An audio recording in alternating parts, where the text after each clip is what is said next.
सऊदीया कितनी इन्वेस्टमेंट कर रहा है और उससे क्या जो है पाकिस्तान के लिए उम्मीदें वाबस्ता है, इसके ऊपर बात भी हो रही थी। अली गौहर बलोच साहब का भी आपने मौके सुना, लेकिन फैसल चौधरी साहब की तरफ ये सवाल जरूर लेके जाऊंगी। चौधरी साहब एक तरफ आप देख रहे हैं, मैं जरा जरूर बात करना चाहूंगा। आपकी तरफ भी आऊंगी। नहीं, अभी तक आप मेरी तरफ आ नहीं रही, कह रही हैं, वो बीच में आप खुद ही आ जाते हैं ना, फिर मुझे आपकी तरफ आने की जरूरत नहीं। गुजारिश ये है कि मेरी बात भी अभी मुकम्मल नहीं हो पाई थी। अच्छा जी, ठीक है, आपकी तरफ सर आती हूँ मैं अभी जी। गुजारिश ये है कि ये जो सऊदी अरब वाला मामला है ना, देखें इस पे मुल्क में इस वक्त जो मुआशी सूरत हाल है, तो उस पर तमाम पार्टियों को चाहिए कि वो सिर्फ शेर अफजल मरवत की तरह बयानबाजी ना करें, बल्कि उसको सबूतार करने की कोशिश ना करें, कोई अमली तौर पे होने दे। पाकिस्तान ने जो आप अली गौहर साहब से पूछ रही थी, मैं आपको बता देता हूँ, पाकिस्तान ने सऊदीया को जो ऑफ़र की है उसमें उन्होंने तवानाई के शोबे में, उन्होंने माइंस के शोबे में, उन्होंने मिनरल्स के शोबे में, उन्होंने PIA और जो एयरपोर्ट्स हैं आपके, उनमें इस तरह से उन्होंने मुख्तलिफ उन्हें 12 तरह की ऑप्शंस दी हैं। और जहाँ तक ये है कि इस दफ़ा सीरियसनेस क्या है, तो जब ये गए हैं उम्रे पे वज़ीर आज़म और उनका वफ़द, तो वली अहद ने ना सिर्फ इस बातों में इंटरेस्ट लिया, बल्कि आपने देखा कि ईद के अगले ही रोज़ उन्होंने वज़ीर जो उनके खारजा उनकी सरबराही में वो वफ़द भिजवा दिया।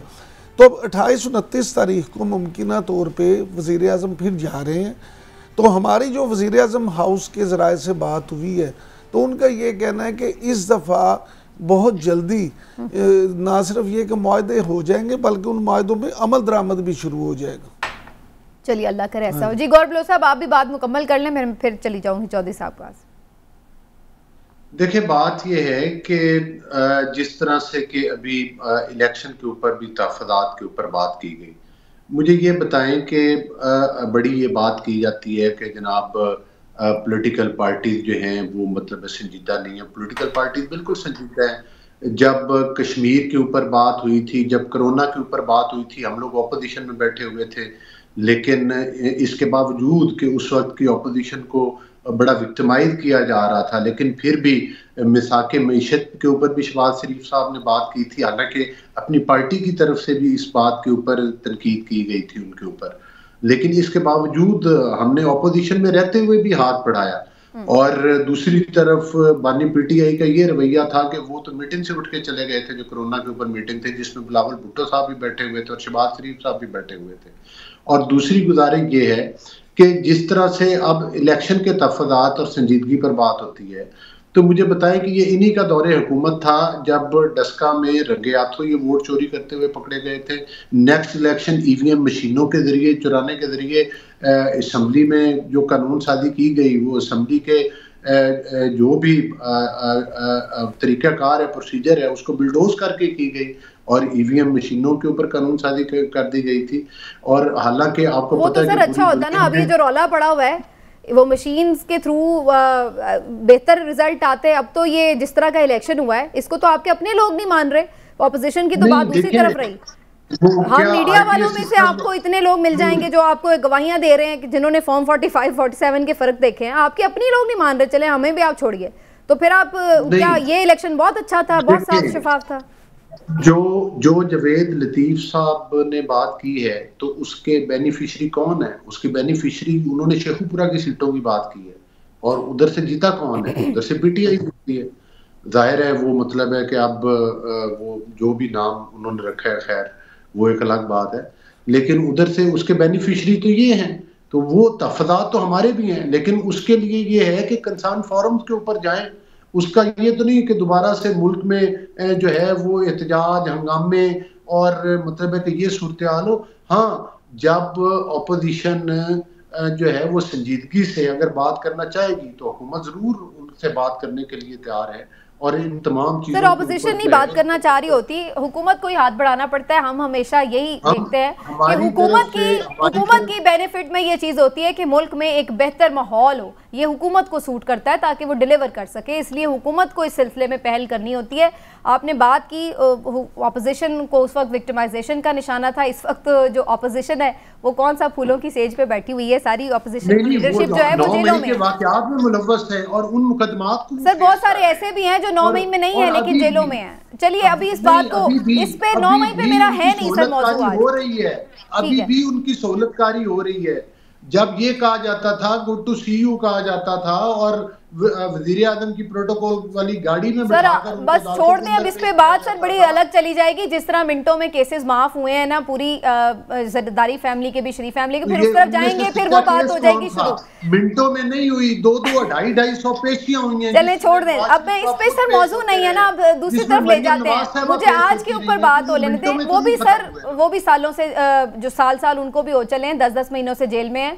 इस बात को छोड़ दें। अब ये आपके साथ भी हुआ है, हम ये नहीं कह रहे कि नहीं हुआ। 10 महीनों से जेल में, 10 महीनों से कौन जेल के अंदर? सर आधी पंजाब की क़यादत उनकी 10 महीनों से जेल में है। डॉक्टर यास्मीन राशिद साहिबा कैंसर हॉस्पिटल, महीने बाद वापस कैंसर सर्वाइवर हैं सर। 10 महीने से आलिया हमजा, सनम जावेद, डॉक्टर यास्मीन राशिद साहिबा, तो आप क्या समझते हैं कि जो 9 मई के वाकयात में बस आपको सर 9 मई वाले जिन्होंने प्रेस कॉन्फ्रेंस कर दी वो 9 मई भूल गया आपको, उनका जिन्होंने प्रेस कॉन्फ्रेंस नहीं की उनका 9 मई आपको याद रह गया। छोड़ दें सर इस बात को, मैं इस पे मौजूद नहीं आएंगे। हम तो ये कहते हैं कि अगर कोई भी मुलव्वस है, नहीं आप कहते हैं ना, लेकिन ऐसा हो नहीं रहा। आप कह रहे हैं लेकिन ऐसा हो नहीं रहा। जिन्होंने प्रेस कॉन्फ्रेंस की वो साफ बात हो गए, तकरीर हो गई। आप इस बात की निशानदेही कर रही हैं कि जो लोग बाहर आए हैं वो वाकई 9 मई में मुलव्वस है, तो हम तो कहते हैं मुलव्वस है तो बिल्कुल उनको दोबारा जेल में जाना चाहिए। नहीं मैं तो ये कह रही हूँ कि 9 मई के मामलात पर आप ये बात जो कर रहे हैं ना, कि जहाँ पे आप लोगों को कोई और क्वेश्चन नहीं मिलता आप लोग 9 मई के पीछे चले जाते हैं।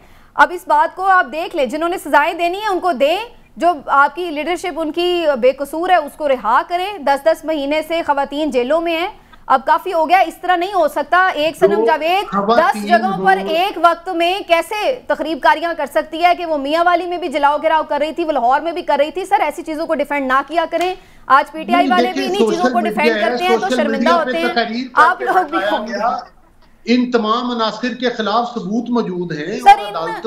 एक सोशल मीडिया की ट्वीट्स के ऊपर ये नहीं होता कि आपने फांसियां चढ़ा देनी है लोगों को, ऐसा ना करें। जितनी जिसकी सजा बनती है उनको दें और उनको फारिग करें।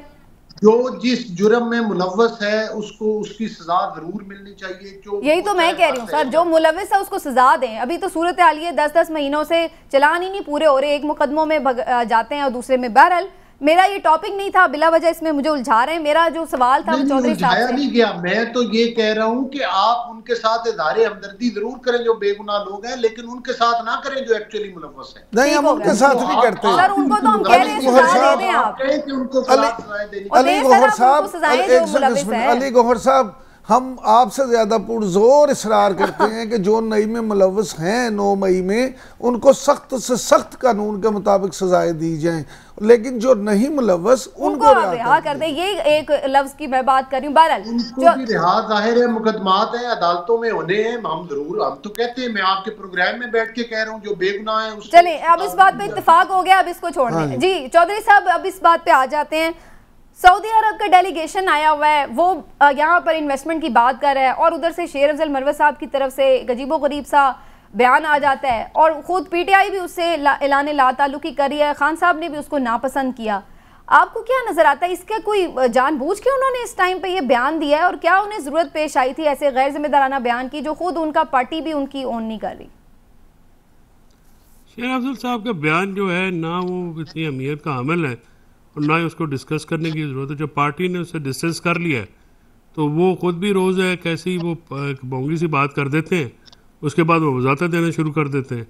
तो मतलब उसमें रोज़ाना ही एक बंदे की एक बात जो है वो बाउंस बैक हो रही है और वो उसे एक पार्टी लातुल्की का इज़हार कर रही है और बड़ी स्ट्रॉन्ग। इसलिए लोग बात कर रहे हैं ना सर, वो कह रहे हैं कि जी ये जानबूझ के पहले उनसे बयान इस तरह का दिलवाया गया है और उसके बाद उसका मकसद ये था कि जो डेलीगेशन आया हुआ था उसकी जो टॉक्स है उसको डिस्टर्ब। अच्छा मैं इसमें चॉइस साहब मेरा बयान दे के अटेंशन के लिए मेरे ख्याल में करते हैं, तो मेरा नहीं ख्याल कि उनके बयान की कोई। अच्छा चॉइस साहब, ये सिर्फ लोग नहीं कह रहे। सऊदी अरेबिया की जो इन्वेस्टमेंट है SIFC की थ्रू जो आ रही है उसमें ज़्यादा तो माइनिंग का जो शुबा है उसमें उनका इंटरेस्ट है और सारी ये जो सऊदी क़यादत की नेक नियति भी है वो अपनी जगह पे भी है। लेकिन जो एक चीज़ ज़्यादा जो है ना ख़तरे की बात, वो है खित्ते की सूरत हाल।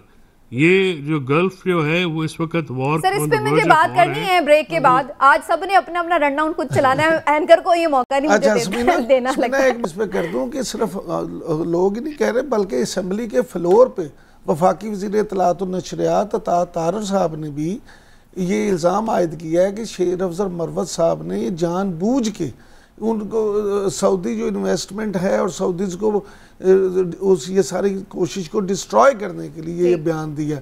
लेकिन मैं इसमें ये समझता हूँ कि पीटीआई उसको डिसऑन करके उन्होंने उसको नहीं डिसऑन करके, लेकिन वजह हो क्या रही है जो आप चोई साहब से पूछ रहे थे, तो मेरे नज़दीक वही वजह है कि क्योंकि एक क़यादत नहीं है।